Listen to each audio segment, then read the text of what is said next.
रसो वै सः।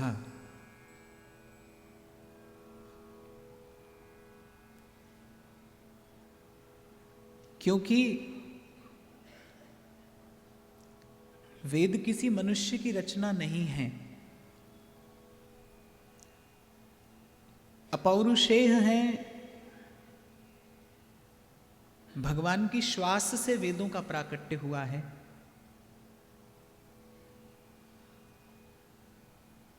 तो जब उन्हीं वेदों से पूछा गया कि वो परम तत्व कौन है, कैसा है, तो भगवती श्रुति कहती है रसो वै सः, कि वो रस है। वेद ने कुछ नहीं कहा उसका आकार कैसा है, उसका प्रकार कैसा है, उसका रंग कैसा है, उसका रूप कैसा है। वेद एक उत्तर देता है रसो वै सः, कि वो रस है। अब अगर बात इतनी ही होती तो आप और मैं कई बार चर्चा कर चुके कि रस तो संसार के विषय में भी है। भूखे को भोजन में रस ही तो है, कामी को स्त्री में रस ही है, लोभी को धन में रस ही है, विषय का रस है। पर भगवती श्रुति कृपा करके पूरा विवरण देती है। रस तो है, पर कैसा रस है। अगली बात कहती है रसम ये वायम लब्ध्वा नंदी भवती, जिस रस को प्राप्त करके आनंद हो। यह लब्ध्वा पुमान तृप्तो भवती, जिस रस को प्राप्त करके कुछ और प्राप्त करने की इच्छा ना रहे, वो ऐसा रस है। और आप सब बुद्धिमान और अनुभवी लोग यहाँ बैठे हैं, संसार के किसी भी रस को उठाकर देखिए, विषय के किसी भी रस को उठाकर देखिए। भूख लगी, भोजन किया, पेट भरा, बड़ा रस आया, बड़ा सुख मिला। जितनी तीव्र भूख थी उतना अधिक आनंद मिला। पर थोड़ी देर के बाद वो आनंद कहाँ रहता है, कुछ देर के बाद फिर भूख है।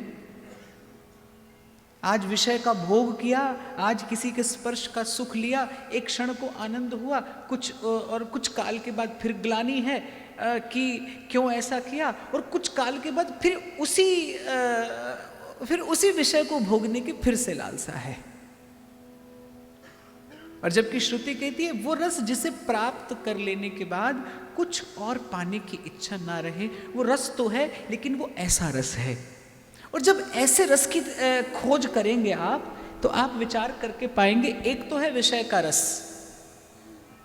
फिर एक है ब्रह्म रस, ब्रह्मानंद, जो ज्ञानी समाधि में खोजा करते हैं, भ्रिकुटी के मध्य में ध्यान करके, और यम नियम आसन प्राणायाम प्रत्याहार धारणा ध्यान, और फिर समाधि तक जाकर जब पहुंचते हैं, फिर उस तुरीयातीत अवस्था में जब अहम ब्रह्मास्मि का अनुभव होता है, चिदानंद रूपः शिवोहम शिवोहम, जब इसकी अनुभूति होती है, एक ये रस है, ये ब्रह्म रस है, इसे ब्रह्मानंद कहा गया। पर इस ब्रह्मानंद का अखंड भोग करने वाले, इस ब्रह्म रस का अखंड अगाध अबाध रूप से पान करने वाले श्री शुकदेव जी महाराज के कान में श्रीमद् भागवत का एक श्लोक पढ़ता है तो वो ब्रह्म रस भी नहीं रहता। रामचरितमानस में श्री गोस्वामी जी कहते हैं कि जब विदेह राज जनक ने, और जनक साधारण महापुरुष नहीं है, जनक के यहाँ भक्ति प्रकट हुई है, जनक के यहाँ जानकी का प्राकट्य हुआ है, जगदम्बा प्रकट हुई है, विशुद्ध भक्ति स्वरूपा श्री जानकी जी का प्राकट्य जनक जी के यहाँ हुआ है। जनक जी साधारण महापुरुष नहीं है, शुकदेव जी महाराज को भी बोध कराने वाले जनक जी हैं। इसीलिए तो मैं कई बार आपसे कहता हूँ, और कई बार क्या हर बार ही आपसे कहता हूँ कि साधु कौन है। आप देखिए, चक्रवर्ती सम्राट के पद पर बैठे हुए जनक और एक कौपीन बांधे हुए शुकदेव जी को ब्रह्म ज्ञान दे रहे हैं, कौन साधु है। देखो साधु कौन है, ये तो एक प्रभु जानते हैं। मैं तो कई बार आपसे कहता हूं ना कि भक्त कौन है इसका निर्णय भगवान करता है, आप और मैं नहीं कर सकते। भगवान जिसे भक्त माने वो भक्त है।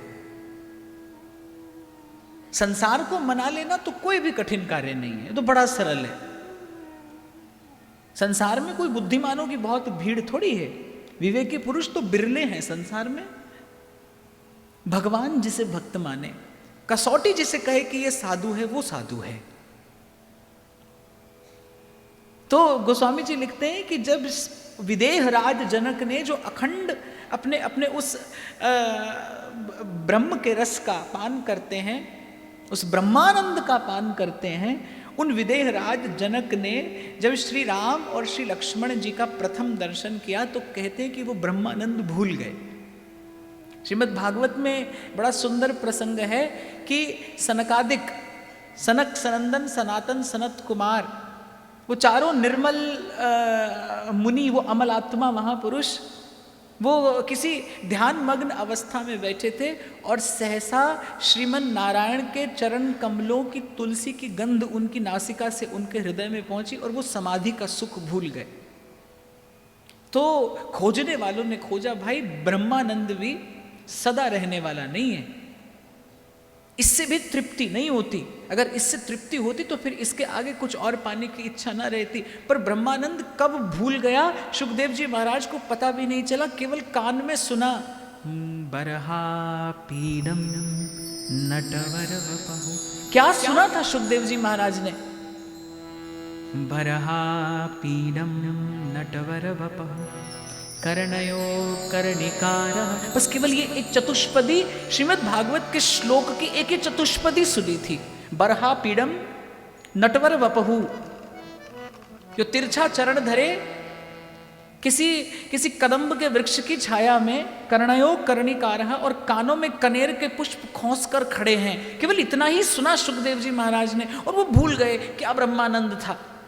और उन्मत्त होकर पूछते फिरते हैं कि कोई मुझे बताओ कि ये वाणी किसकी है, किसने इस रूप का वर्णन किया है। क्योंकि मन का दर्पण स्वच्छ था, इसलिए जैसे ही भगवान के विषय में सुना, सीधे भगवान की छवि हृदय के उस पटल पर प्रतिबिंबित हो गई, भगवान की अनुभूति होने लगी। कल मैंने इसी बात पर तो चर्चा की ना, भाई बड़ी बात है क्या, मन निर्मल हो जाए। जिसका मन निर्मल है उसे तो यत्र तत्र प्रभु की अनुभूति होती है।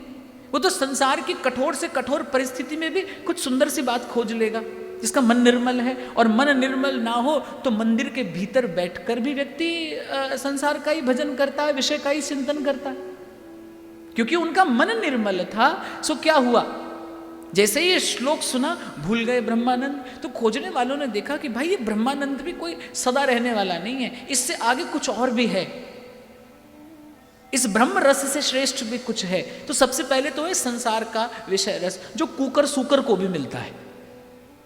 आप कभी खुद को कसौटी पर उतार कर देखना, भजन के अतिरिक्त आप जो करते हो वो सब पशु करते हैं और बड़ी सहजता से करते हैं। आप और मैं तो चिंता से ग्रस्त होकर करते हैं, वो निश्चिंत होकर करते हैं। कूप नीर बिना धेनु क्षीर बिना, धरती में बिना, जैसे तरुवर फल विहीना, जैसे तरुवर फल विहीना, तैसे हरि नाम बिना सुमिरन कर मना। तेरी बीती जाती उम्र, हरि नाम बिना सुमिरन कर ले मना। जो विषय का रस है, कभी आंख खोल कर देखिए, कभी सत्य के पक्ष में खड़े होकर और फिर अपने जीवन का मूल्यांकन करिए। Evaluate your life, evaluate it, मूल्यांकन करिए कभी जीवन का, पर सत्य के पक्ष में खड़े होके। आप तो सत्य को खींच तान कर पहले अपने पक्ष में करते हैं और फिर अपने मन को समझा बुझा लेते हैं। और विचार करता हूं मैं कई बार कि अपने जूते तक की चिंता मनुष्य करता है, समय की चिंता नहीं करता, समय की चिंता नहीं करता। साधु कौन है जो सावधान हो गया है? और सावधानी क्या है? आपको, आपके पास आपका अपना है क्या? क्या है संपत्ति आपके पास अपनी? बस ये जो समय मिला है आपको थोड़ा सा, इसी का सदुपयोग करना है आपको। You can use life, you can misuse life and you can abuse life. You can abuse it, you can misuse it, and often we do the same. सत्संग मिल जाए, जीवन मिला है, और कुछ नहीं है आपके पास। आपके पास केवल एक अवधि है, you have a span of time, बस यही आपकी संपत्ति है। इसके अतिरिक्त आप किसी को अपना पराया करते रहिए, वो एक दिन छूट जाने वाला है, ये भ्रम एक दिन टूट जाने वाला है। ये संसार कांटों की बात, उलझ उलझ मर जाना है, उलझ उलझ मर जाना। ये भ्रम एक दिन टूटेगा बाप। आपके पास नहीं है कुछ थोड़े से समय के अतिरिक्त, और आप उसी समय का आदर नहीं करते, आप उसी समय को गवाते हो। नारायण स्वामी अपने आप से कहते, नारायण तन जोबन उड़ जाएगो जैसे उड़त कपूर।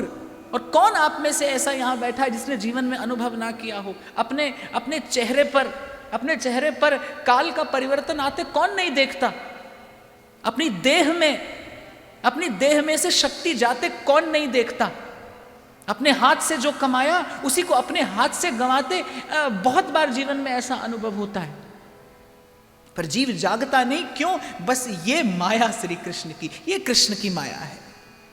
और श्री कृष्ण तो उद्घोषणा करते हैं, दैवी येषा गुणमयी मम माया दुरत्यया, दुर्जय है मेरी माया, कोई नहीं जीत सकता इसे। फिर अर्जुन ने कहा जीव कहाँ जाए? तो भगवान ने कहा मामेव ये प्रपद्यन्ते माया मेताम तरन्ति। अति दुर्लभ जग में, अति दुर्लभ जग में, अति दुर्लभ इन चरणों की छैया।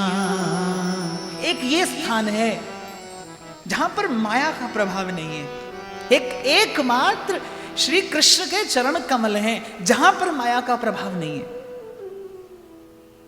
इसके अतिरिक्त कोई स्थान त्रिलोकी में खो जाइए, अरे सृष्टि को बनाने वाले ब्रह्मा, माया के आश्रय से सृष्टि का निर्माण करने वाले ब्रह्मा कब माया के अधीन हो जाते खबर नहीं पड़ती। जिसने ब्रह्मा बनाया उसी पर संशय हो गया।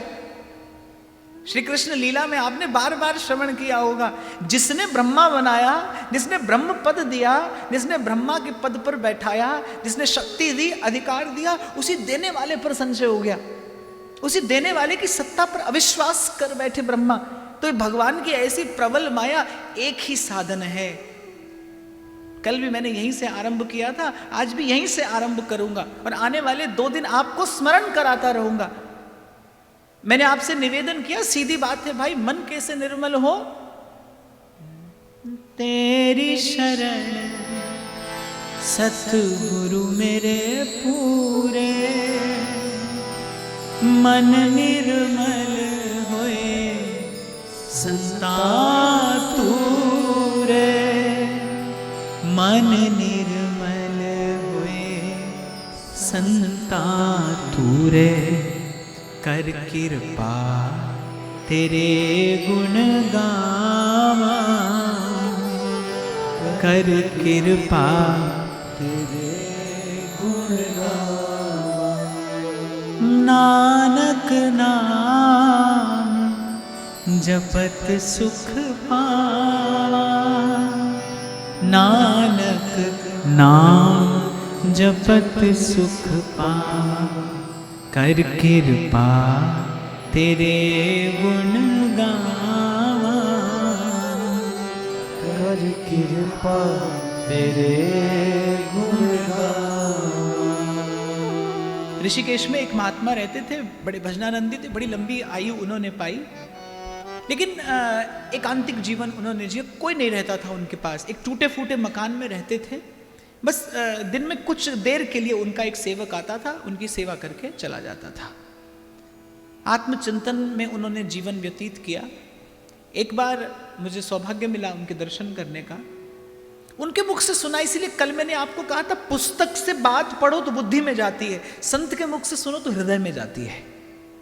वही बात आप पुस्तक में पढ़ेंगे, आपकी बुद्धि उसे ग्रहण करेगी, और वही बात आप संत के गुरुजनों के मुख से सुनेंगे।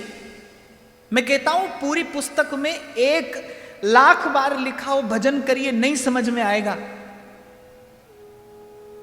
1,00,000 बार पढ़िए, नहीं समझ में आएगा। और वही बात आप नानक के मुख से एक बार सुनिए, नानक नाम जपत सुख पावा, नानक नाम जपत सुख पावा। सीधी बात हृदय तक उतरती है, सीधी बात। मन वे ए पूंजी श्वासा,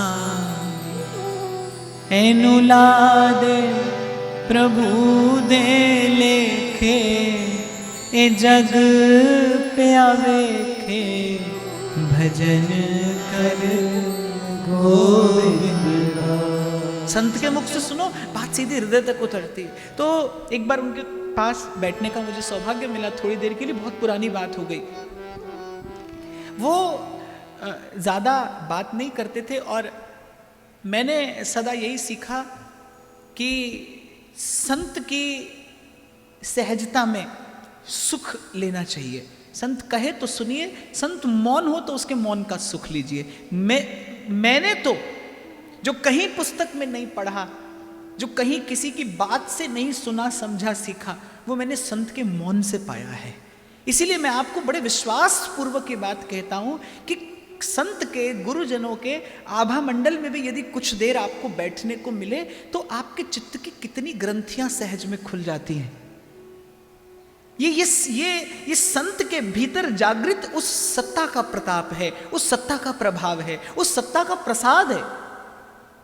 घट घट मेरा साइया सूनी सेज न कोय, पे बलिहारी उस घट के जहां घट प्रगट होए।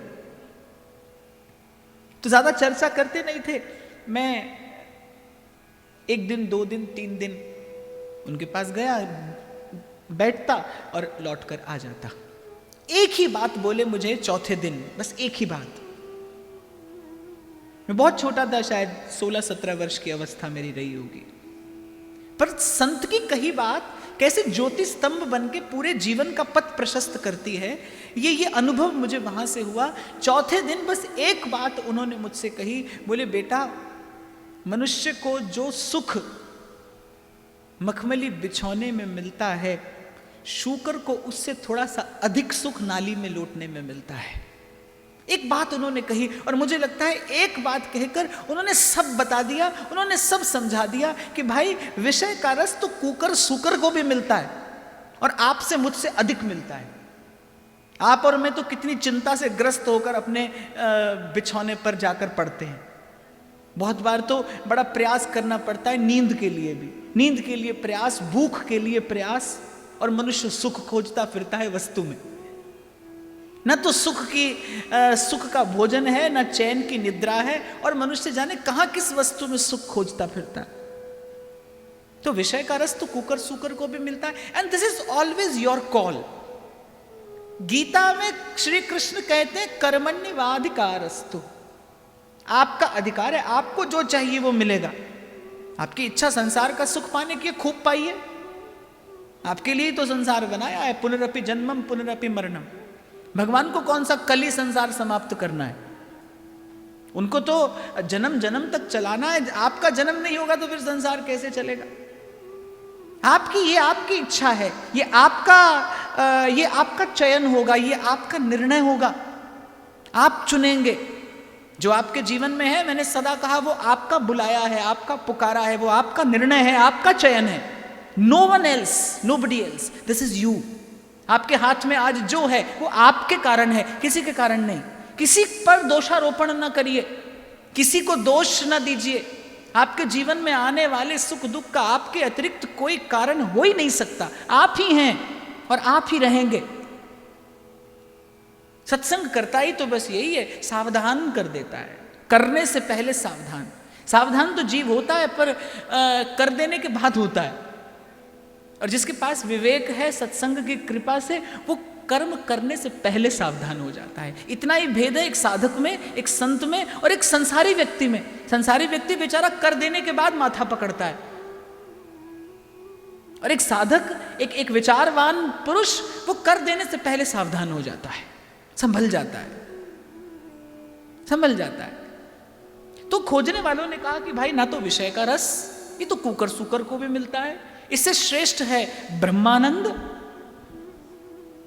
तो बोले ये भी सदा रहने वाला नहीं है, ये भी जा सकता है। फिर उससे श्रेष्ठ है भगवान की भक्ति का रस। श्रवणम कीर्तनम विष्णु स्मरणम पाद सेवनम अर्चनम वंदनम दास्यम सख्यम आत्मनिवेदनम। जहां से मैंने चर्चा आरंभ की, ध्यान रखिएगा उस बात का। रस, वो रस है, लेकिन अगर केवल रस होता तो फिर रस तो भोजन में भी है, स्त्री में भी है, धन में भी है, संसार के विषय में भी रस है, समाधि में भी रस है। पर खोजने वालों ने कहा कि नहीं, अब जब खोजने निकले हैं तो पूरा ठिकाना मिले। सूरदास को पूरा ठिकाना मिलता है। जैसे उड़ी जहाज को पंछी पुनी जहाज पे आवे, मेरो मन अनंत कहाँ सुख पावे। सूरदास कहते मैंने सब जगह उड़ान भर के देख ली, थक कर हार कर लौट आता हूं। सूरदास की सब अविद्या दूर करो नंदलाल, अब मैं नाचो थक्यो गोपाल। भक्ति का रस, सर्वश्रेष्ठ जो रस है वो भक्ति का रस है। तो जो वेद जिस रस की बात कर रहा है कि वो क्या है, वो रस है। कौन सा रस? संसार के विषय का रस नहीं, ये ब्रह्मानंद भी नहीं, जिसे पाकर कुछ और पाना शेष ना रहे। सूर हमारे नंद नंदन बिन और नहीं जगदीश रेउधो, और नहीं जगदीश रेउधो, मन ना भय दस भी रेउधो। अरे उद्धव, उसके अतिरिक्त ना हम कुछ जानती हैं, न जानने की इच्छा रखती हैं। ये हृदय को झकझोर कर देने वाली पंक्ति है जो गोपी कहती है कि इंद्री शिथिल भई के सब बिन, जो देही बिन शीस रे उधो। और हम एक बात जानती हैं, सूर हमारे नंद नंदन बिन और नहीं जगदीश रे उधो। अर्थात आप देखिए उद्धव किस लिए आए हैं? गोपियों की पीड़ा दूर करने के लिए आए हैं। कितनी कितनी पीड़ा में है गोपियां, कितना विलाप, कितनी वेदना, कितना विरह है श्री कृष्ण का। आप देखिए, मैं कई बार कहीं जाता हूँ सत्संग के लिए, तो 3-4 दिन सत्संग होता है। जब तीसरे चौथे दिन वापस लौट कर आते हैं ना, तो लोगों की आंखों में अश्रु होते हैं। बोले अब लगता है कल क्या करेंगे। आप देखिए कृष्ण की केवल बात होती है और कैसे मन सब कुछ भूलकर रम जाता है, उसमें लग जाता है, उसमें खो जाता है, उसमें, क्योंकि आत्मा का सुख है। मैं तो कई बार आपसे कहता हूं, जब आते हो यहाँ पर, तो जब बैठते हो तो मेरे आने से पहले विचार किया करो क्यों आकर बैठे यहाँ। कोई सुख सुविधा तो आपको यहाँ दी नहीं जाती, जो आपकी सुख सुविधा है वो भी आपसे ले ली जाती है। ना कोई बड़ा आदमी यहाँ पर आकर बनकर आ सकता है, ना आप कोई अपना सुख सुविधा साधन सामान ला सकते हैं, ना सम्मान ला सकते हैं, कुछ भी तो आपको नहीं दिया जाता। और मेरे जैसा कठोर व्यक्ति तो बहुत थोड़े लोगों को मिलता है। तो प्रसाद के नाम पर एक कण भी आपको नहीं देता, किसी वस्तु का कुछ भी तो नहीं दिया जा रहा है यहां पर आपको। क्यों आते हैं आप यहां? आत्मा का सुख है, आपका मन सुख पाया, सुख पाया रैम तेरी।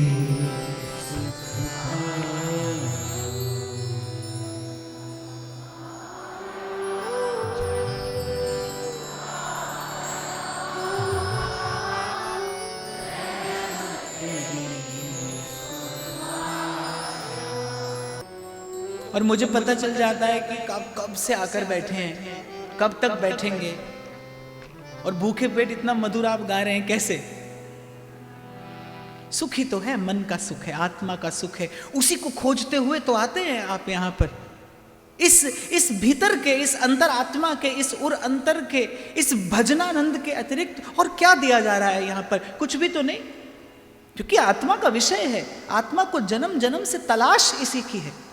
तो मैं 4 दिन के लिए कहीं जाता हूं तो जब लौट कर आता हूं तो मन में एक प्रकार का विरह का भाव होता है। आप कल्पना करिए जिनके संग भगवान खेले। गोपी ने कहा, अरे ऊधो, तू हमें ध्यान करने की बात करता है, तू हमें ध्यान सिखाने आया है, हमने उसको हृदय से लगाया है।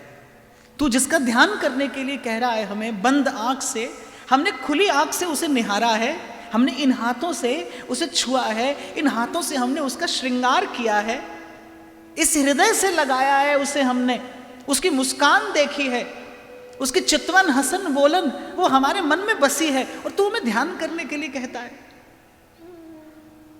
तो उद्धव आए तो गोपियों की पीड़ा हरने के लिए थे, समाधि का सुख देने के लिए आए थे उद्धव।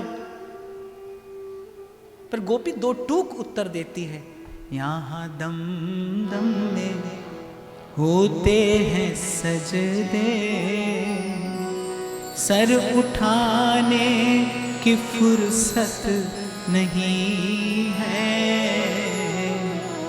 ये तो प्रेम की बात है ऊधो, बंदगी तेरे बस की नहीं है। तो ये रस जहाँ ही लहे कछु लैन की चाह न हिय में होए, जयति जगत पावन करन प्रेम बरन यह धोए। प्रेम रस, वेद किसकी बात कर रहा है? इस प्रेम रस की बात कर रहा है। और थोड़ा सा अपने जीवन में देखें तो आप पाएंगे कि कुछ भी करने में प्रयास है, एक प्रेम है जिसे करने में प्रयास नहीं है। This is something effortless. कुछ भी करने में आपको प्रयास करना पड़ेगा, प्रेम में प्रयास नहीं है। यही आपका सहज स्वरूप है, यही आपकी सहज वृत्ति है, यही आपकी सहज प्रवृत्ति है। पर कल एक बात मैंने कही थी, उसे दोहराऊं और आगे बढ़ूं। प्रेम अर्थात केवल प्रेम नहीं, जैसा मैंने कहा रस तो संसार के विषय में भी है, पर संसार का विषय रस नहीं, वो ब्रह्म रस नहीं, भक्ति रस, प्रेम रस। तो जब प्रेम की बात हो तो अब आप समझ जाना, प्रेम अर्थात श्री कृष्ण प्रेम, प्रेम अर्थात श्री कृष्ण प्रेम। भगवत प्रेम भी मुझे ठीक नहीं लगता, क्योंकि जब तक भगवान है तब तक प्रेम नहीं हो सकता। भगवान की तो पूजा हो सकती है, शंख चक्र गदा पद्म धारण करके नारायण शेष शैया पर विराजमान हो तो आप बहुत निकट नहीं जा सकते उनके, द्वारपाल आपको रोक लेंगे। और बहुत निकट पहुंच भी गए तो माता लक्ष्मी बैठी हैं चरणों में, उनका अधिकार है उन पर। आप ऐसे जो ले गए हाथ में और ऐसे ही एक कौर उनके मुख में नहीं दे सकते, वहां तो आपको वेद मंत्र के साथ नैवेद्य निवेदन करना पड़ता है। पूजा करते हैं तो आप कहना पड़ता है ना, नैवेद्यम निवेदयामि। और यहां जूठे दातुन से कोई खिचड़ी बना रहा है, जूठे दातुन से चख चख के कोई बेर धर रहा है, छुपा रहा है कोई 2 मुट्ठी चिवड़ा। और बिदुरानी तो केला आप खा रही है, छिलका प्रभु को खिला रही है, और यहां ऐसा भोग लग रहा है। तो भगवान से प्रेम नहीं हो सकता। प्रेम के लिए प्रेमास्पद चाहिए और खोज लेना। मैंने कल भी कहा था आपको पक्षपात लगेगा, और ये मेरा पक्षपात है। और मुझे गर्व भी है और गौरव भी है इस बात का कि मुझे गुरुजनों की कृपा से इस जीवन में कम से कम कृष्ण के पक्ष में खड़े होने का अवसर मिला है। बहुत जन्म बिछड़े थे माधो, ये जन्म तुम्हारे लेखे, ये जन्म तुम्हारे लेखे। इस जन्म में इस पक्ष में आने का अवसर मिला है, इसलिए बाप पोची की लेखी नहीं कहता, आंखों की देखी कहता हूं। इसलिए मैंने कहा मुझे भगवत प्रेम शब्द ठीक नहीं लगता, भगवान से प्रेम नहीं होता। भगवान की पूजा हो सकती है, भक्ति हो सकती है, श्रद्धा हो सकती है, आदर हो सकता है, प्रेम नहीं हो सकता। और प्रेम के बिना विश्राम नहीं हो सकता, प्रेम के बिना विश्राम नहीं है। इसलिए यहां पर तो आपको मानना पड़ेगा, कृष्ण कृष्ण कृष्ण है, कृष्ण कृष्ण कृष्ण है, कृष्ण है कृष्ण है, कृष्ण है कृष्ण है, कृष्ण कृष्ण कृष्ण है, कृष्ण कृष्ण कृष्ण है, कृष्ण कृष्ण कृष्ण है, कृष्ण कृष्ण कृष्ण है,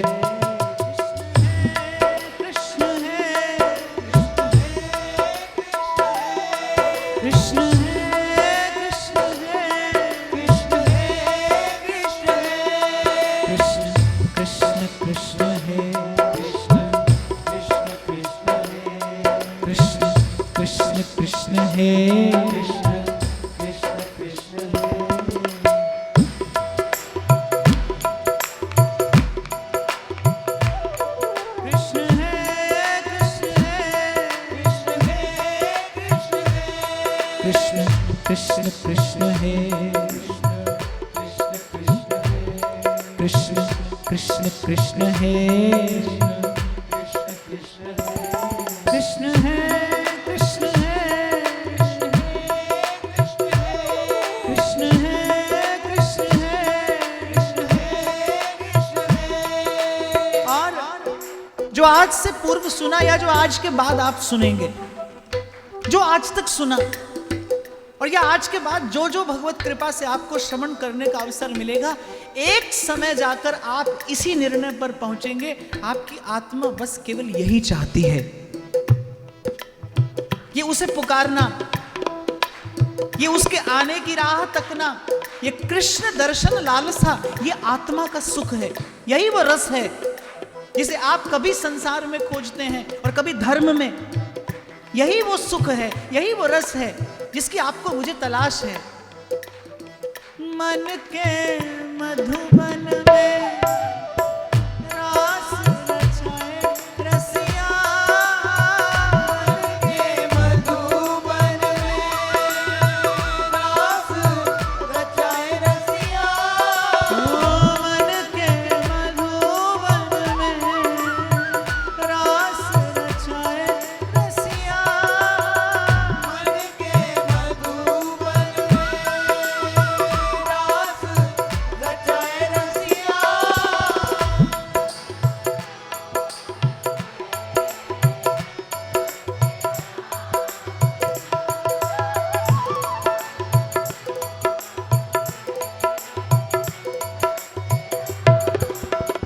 और देखो, मैंने आपको पिछली बार कहा था, आपको याद हो तो, कि जैसे जब नेशनल एंथम गाया जाता है तो there is a posture, so it is my devotional anthem.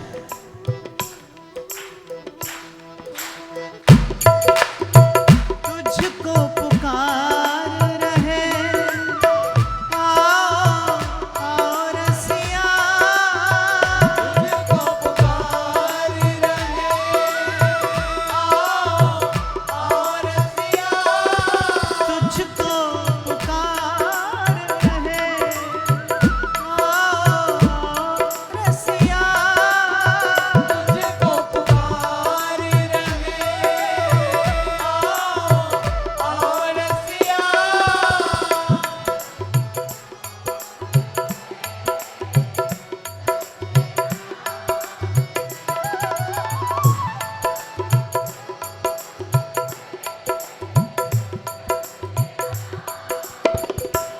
सार का सार और रस का रस। मेरे महाप्रभु जी कहते हैं, तन ही राख सत्संग में, मन ही प्रेम रस भेव। और अपने मन से कहते हैं। पूर्व में कई बार मैंने व्यासपीठ से निवेदन किया, साधक के जीवन में कुछ क्षण ऐसे हो जब वो केवल अपने मन से बात करे, अपने मन को सन्मुख बैठाकर। महाप्रभु कहते, तनई राख सत्संग में, मनई प्रेम रस भेव।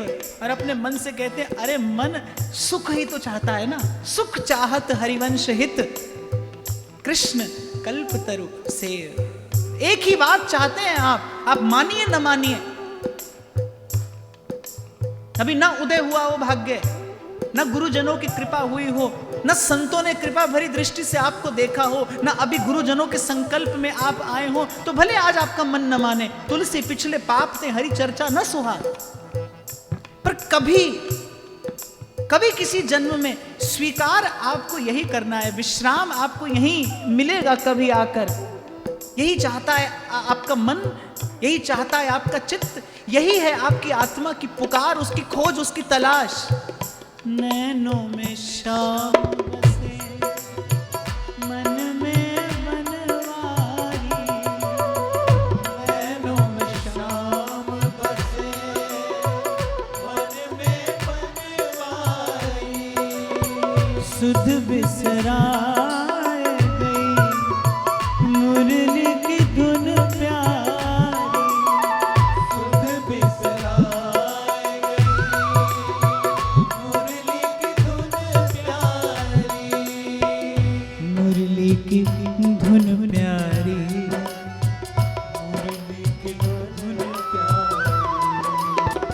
मन के मधुबन में रास रचाए रसिया, मन के मधुबन में रास रचाए रसिया। हमारे विनोद भैया गाते थे कि तलाशे तलब में वो लज्जत मिली है, तलाशे तलब में वो लज्जत मिली है, दुआ कर रहा हूं कि मंजिल न आए। तुझे पुकारने में मुझे इतना सुख मिलता है कि तू अभी पर्दा नशी रहना, अभी ना आना। तुझको पुकार रहे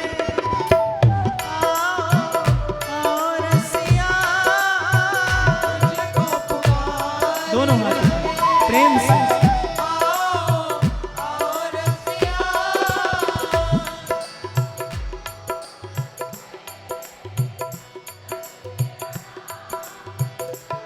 कृष्ण है कृष्ण है कृष्ण है कृष्ण है कृष्ण है कृष्ण कृष्ण कृष्ण है कृष्ण कृष्ण है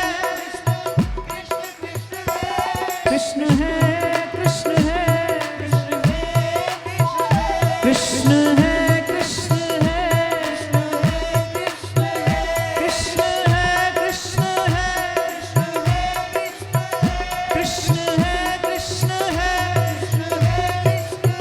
कृष्ण है कृष्ण है कृष्ण है कृष्ण कृष्ण है कृष्ण है कृष्ण है श्री कृष्ण शरणं मम श्री कृष्ण शरणं मम श्री कृष्ण शरणं मम श्री कृष्ण शरणं मम श्री कृष्ण शरणं मम श्री कृष्ण शरणं मम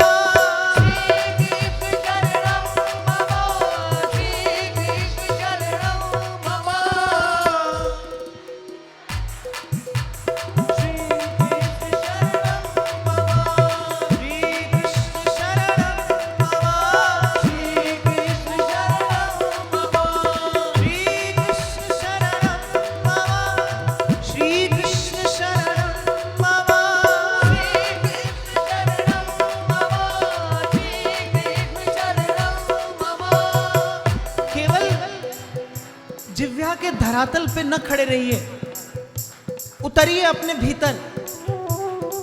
यही वो वाक्य है जिसका आश्रय लेकर जन्म जन्म की अविद्या दूर होगी, मन का अंधकार दूर होगा। यही दीपक जलाना है आपको। भाव से, प्रेम से, हृदय से पुकारिए प्रभु को। श्री कृष्ण शरणं मम, श्री कृष्ण शरणं मम, श्री कृष्ण शरणं मम, श्री कृष्ण शरणं मम, श्री कृष्ण शरणं मम, श्री कृष्ण शरणं मम, श्री कृष्ण शरणं मम, श्री कृष्ण शरणं मम, श्री कृष्ण शरणं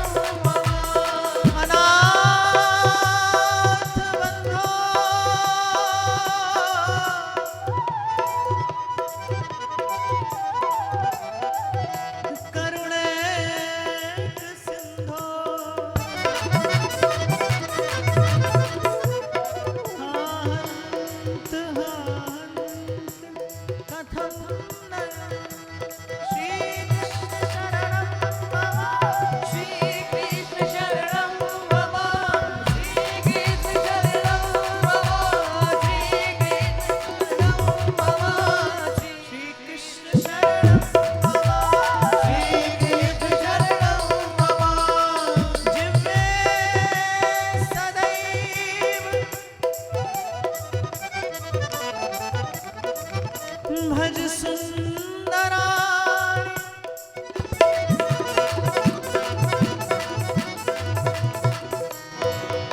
नामानि कृष्णस्य मनोहरा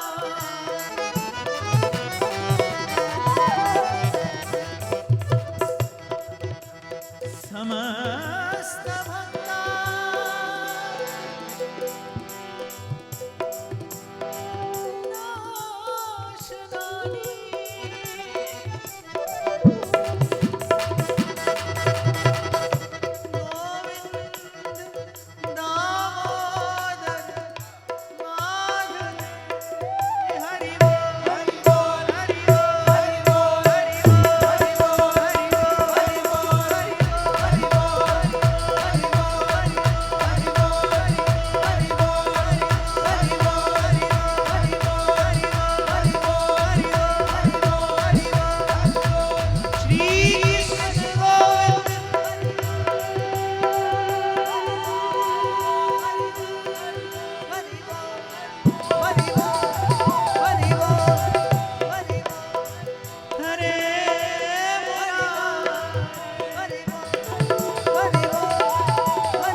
कृपा जल दे नानक सारंग को होए जाते तेरे नाम को।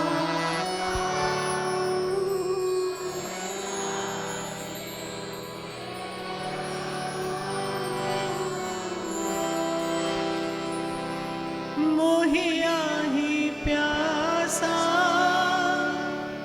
तेरे नाम वासा,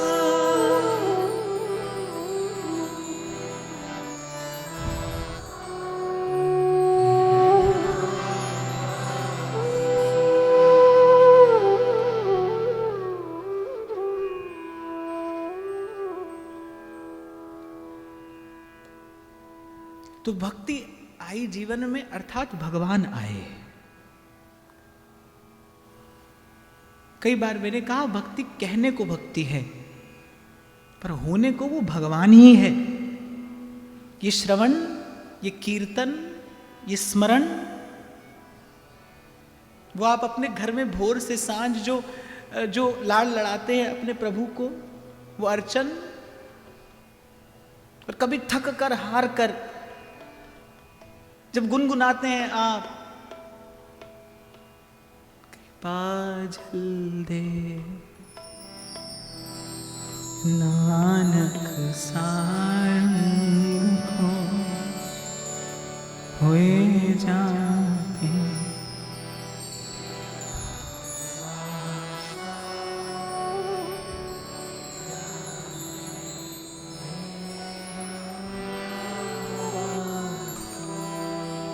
मोहि आही प्यासा तेरे नाम वासा। ये वंदन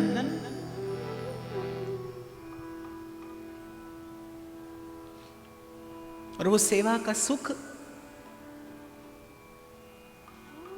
और इन सब की कृपा से जब भक्ति सौभाग्यवती होती है, वहां जहां आत्म निवेदन का क्षण आता है, जहां आप देख लेते हैं, विचार लेते हैं कि अब प्रभु मेरे अतिरिक्त कुछ नहीं है मेरे पास निवेदन करने को, सिवा दिल के टुकड़ों के न कुछ पास मेरे, मैं कुछ भी चढ़ाने के। ये जो वस्तु निवेदन की जाती है, ये निवेदन करने का आरंभ है। वस्तु का मोल नहीं है, पर वो जो निवेदन करने का भाव है वो बहुत मूल्यवान है। इसीलिए गीता में भगवान कहते, यद्यपि मुझे आवश्यकता नहीं है, पर भगवान कहते पत्रम पुष्पम फलम तोयम। पत्र, तुलसी दल, एक पुष्प, एक फल, और भगवान कहते कुछ भी ना हो तो चुल्लू भर जल। पत्रम पुष्पम फलम तोयम, क्योंकि आप दे रहे हैं, क्या दे रहे हैं महत्वपूर्ण नहीं है, पर आप दें ये महत्वपूर्ण है। वो जो निवेदन करने का भाव है वो बहुत महत्वपूर्ण है। देखो, एक कागज के नोट को आप जलाओ, जलाना नहीं, वैसे कह रहा हूं आपको, आप कहोगे कैसी बात सिखा रहे हैं, जलाओ। आप देखो 2 बूंद जल उससे गर्म नहीं होता, लेकिन उसी कागज के नोट से यंत्र खरीदा जा सकता है जो हजारों लीटर जल गर्म कर सकता है। जब उस पर मोहर लगती है और वो कागज का टुकड़ा मुद्रा बन जाता है, तो उसका मोल अनंत गुना बढ़ जाता है। आप देते हैं, लेकिन जैसे ही उस देने में विनय, उस देने में भाव जुड़ता है, आपकी उस वस्तु का मोल अनंत गुना बढ़ जाता है। तो वो जो निवेदन करने का भाव है वो महत्वपूर्ण है। तो कभी श्रवण, स्मरण, कीर्तन, अर्चन, वंदन, दास से सख्य, और फिर अंत में जब भक्ति सौभाग्यवती होती है, आप आत्म निवेदन करते हैं। बस यही तो भगवान का पाना है। राबदा की पौना, प्रभु को पाना है क्या? कल भी मैंने कहा ना, प्रभु सामने भी खड़े हों तो दुर्योधन जैसा गाली देता है। भगवान को पाना क्या है? भगवान का दर्शन क्या है? भगवान की भगवद अनुभूति कि जब जब जब जर्रे जर्रे में, जैसे जब प्रेम हो जाता है किसी को, तो कोई कहता है कहीं कहीं से हर चेहरा उन जैसा लगता है। अब उनको न भूल पाएंगे, हमें ऐसा लगता है। जब कहीं कहीं से हर चेहरा उन जैसा लगता है, जब आप जहां देखें, जिसे देखें, जैसे देखें, मैं सेवक सचराचर रूप राशि भगवन। तो भक्ति कहने को भक्ति है, पर होने को भक्ति ही भगवान है। यही प्रेम का रस ही वो रस है जिसका संकेत श्रुति कर रही है। आप देखो, गोपी ऐसे स्थान पर पहुंची है जहां उसे अब कृष्ण की भी आवश्यकता नहीं रही। गोपी उद्धव से कह रही है, उनसे जाकर कह देना जहां है वहीं रहें, और ये बार बार पत्र भेजने का कष्ट न किया करें। उनसे जाकर कहना कि ये बार बार हमें पत्र लिखकर भेजने का कष्ट न करें, वो जहां हैं उन्हीं के रहें, पर नीके रहें। बस हम केवल एक बात चाहती हैं, वो जहाँ हैं प्रसन्न रहें, सुख से रहें, आनंद से रहें। वो किसी के भी हों, हमें चिंता नहीं, हम उनकी हैं, ये हम जानते हैं।